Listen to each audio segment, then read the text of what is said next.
Hello all, let me start our session with Unit 4, Sequential Logic Circuits. In our previous sessions, we learned about one of the digital circuit which is combinational. Now, in order to learn about sequential, we are going to just have a recap on your combinational circuits, since sequential circuits are also constructed using your combinational circuit. So in our session, we will introduce your sequential circuit block diagram, types of sequential circuits, and then what does mean by flip-flop, how to construct a flip-flop. Those are the things we are going to learn in today's session. So sequential logical circuit, I have given the block diagram here, which consists a combinational circuit along with the memory elements. So there was a feedback provided from output to input. So now, and that feedback, which is a part of your output, is coupled as your input, through your memory elements. Now, what are these memory elements and what is the functionality of these memory elements? Those are all the things we are going to learn in today's session. So now, sequential circuit are the one of the digital circuits where output depends on not only on your present inputs but also on your previous outputs. So like your combinational circuit, where the combinational circuit output only depends on your present inputs. For example, now if I take a full adder circuit, where the full adder circuit is the one of the example of your combinational circuit, it is having three inputs which are named as or symbolized as A, B, C in, and two outputs which are sum and carry output. So it's an adder circuit, which will give you the two outputs. Summation is the one of the output and carry out is the second output of your full adder. Now, if my adder is applied with your 0, 1, 0, so for such input 0, 1, 0, your summation becomes logic 1 and carry output is equal to 0. So now if I change the input with 1, 1, 0 as A is 1, B is 1, C is 0, your summation now it will change based on the input. So it will consider your previous inputs. Now it will take the actual present inputs which are 1, 1, 0. At this instance the inputs are 1, 1, 0. So hence now the previous outputs are here are cancelled. Now we would have your fresh outputs which are called as, which are based on your present inputs, which is sum become 0 and carry output become logic 1. So if I change the inputs, output will also change in your combinational circuit. Only your output depends on your present inputs. If any changes in the input, output also affected. So this is about your combinational circuit.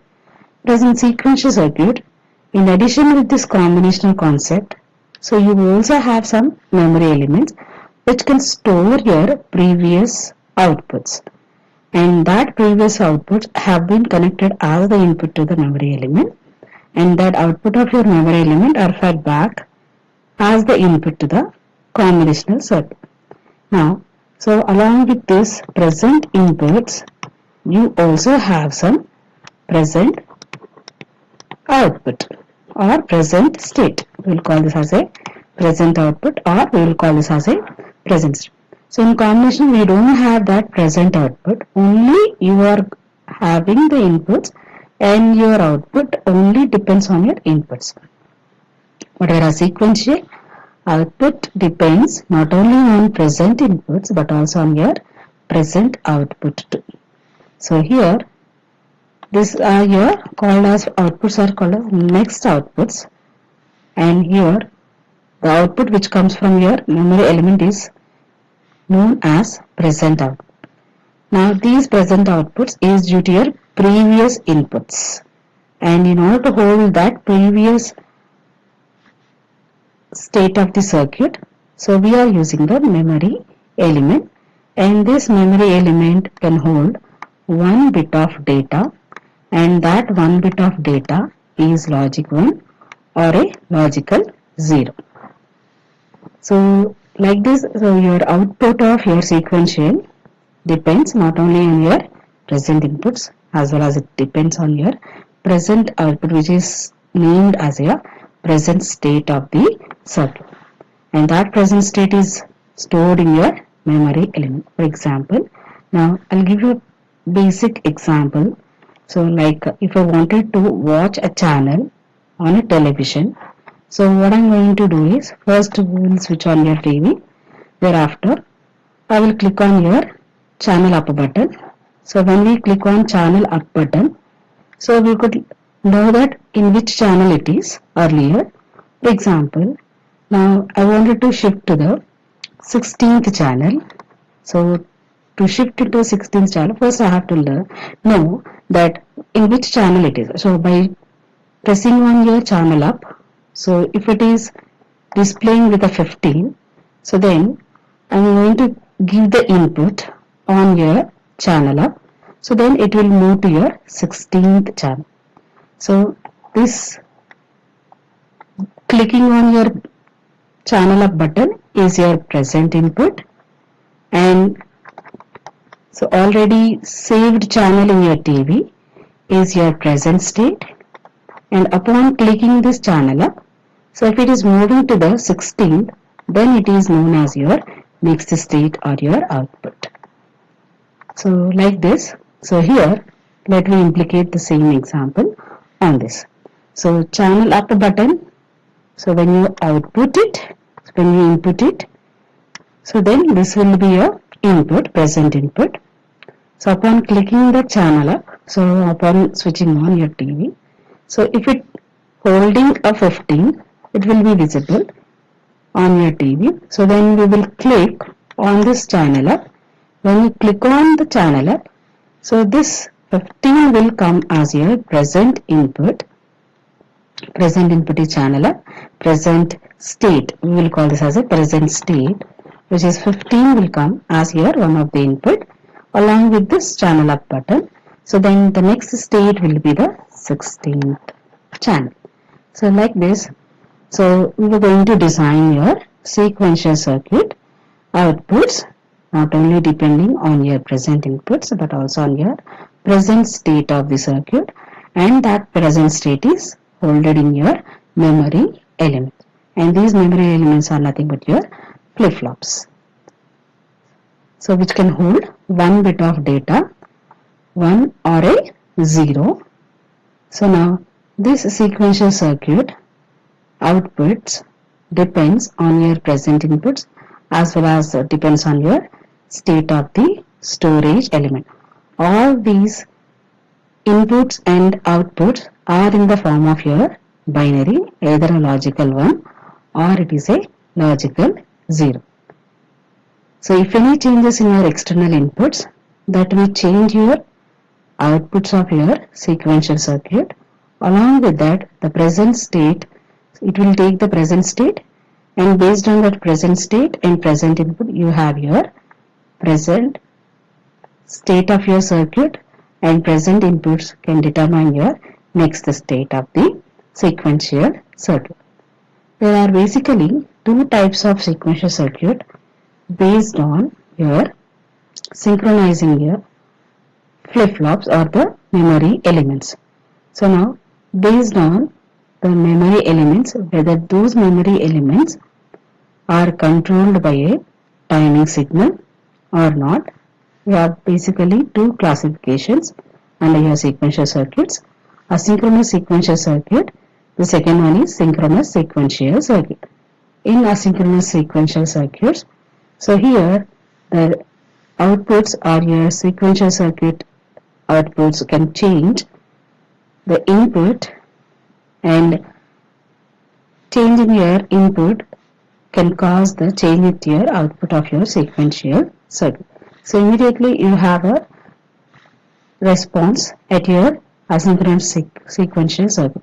So asynchronous sequential circuit will respond immediately on your change in the input signal or your present inputs. So as well as here the memory elements also affected with the change in your input, since your output of your memory elements depends on your present inputs only, previous inputs only. So if any changes in your present inputs, that may also affect your memory elements of your sequential circuit. So in synchronous sequential circuit, so these circuits cannot respond immediately with the change in your input signal, but it will respond on discrete time intervals of your trigger signal, which is applied on your memory element. So output state of the memory elements are controlled by a trigger signal or a clock signal. So an external signal is used to control the state of your memory, and that state of memory will respond only upon applying the clock signal, and then this can respond to the applied present inputs. So this is the block diagram of your asynchronous sequential circuit, where it consists of combinational along with the memory element. So if any changes in the input, immediately it can change the output. For example, now earlier we have taken an example which is 15 is in your memory, so upon channel up button it will change to the 16, and that 16 is now, it become the 16 is your present state, and this 16 is due to this previous input. So changes here inputs can cause the change in the output along with the changes in your memory element. So there is no control signals are used to control the device state or the memory state of your memory element state. So only when your present inputs are changing, then the state of the memory elements are also controlled by these inputs. So since that they are faster than your synchronous sequential circuit, only the drawback here it is, since they are not synchronized by these external control signals, if they are not synchronized, so then we could have some instability at the output, because so they are sensitive to the inputs. So if any changes when it is moving from high to low or low to high, when it is changing its state to a stable state from your quasi states, so then your memory elements outputs can also affected due to this change in your input. So that uncertainty at your output is named as instability in your next states.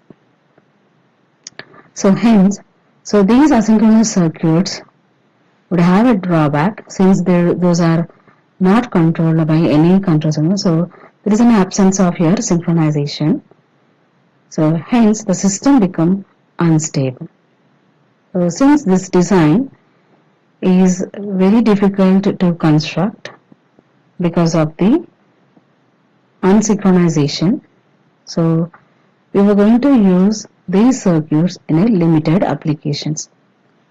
And the memory elements used in these circuits are nothing but your flip-flops, which can capable of storing binary information. Synchronous sequential circuits are those devices where the output of your synchronous sequential circuit depends on not only on present inputs but also on your present state, where that present state now respond based on your discrete timing signal, where that discrete timing signal is nothing but a periodic train of clock pulses which can occur after every certain time period. So and that time period is defined as the clock is repeated after every one clock pulse it will be repeated. So this periodic train of clock pulses can control the operation of your flip-flop.